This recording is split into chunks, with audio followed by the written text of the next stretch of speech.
Okay, a couple things here. One, can we stop saying this about putting the 12 best teams in the playoff? It's not about putting the 12 best teams in the playoff. Tulane and JMU are about to make the playoffs. It is not about putting the 12 best teams in the playoffs. Two, conference championship games are on the verge of extinction, and the committee is in quite the pickle here. They already preemptively moved Alabama up to 9, Notre Dame back to 10, bogusly put BYU at 11, despite having the number 6 strength of record, being 11-1 out of a Power 4 conference. We've been over all that. But they did that because they really anticipated Alabama would lose to Georgia, and BYU, if they beat Texas Tech, sure, we'll put you in. If you lose, we get to claim we didn't punish you for losing your conference championship game. You were already out, and so you're still out. But Alabama didn't just lose. They got blown out. They got dominated from start to finish. They now have 3 losses, one of them to a 5-7 Florida State team. And don't even get me started on Tulane and JMU. I mean, no one can say it's about getting the 12 best teams in ever again.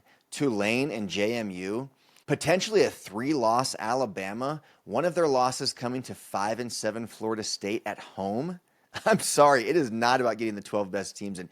It's about getting the 12 teams in that appease ESPN, who really runs this entire thing and is in bed with the SEC. So it's all about appeasing the SEC, appeasing ESPN, and then after that, it's about appeasing the Big Ten and appeasing Notre Dame. And in the case of Tulane and JMU, this is just a massive backfire with the rules that say the top 5 conference champions are guaranteed a spot in the playoffs. They didn't anticipate an 8-5 Duke being the ACC champ.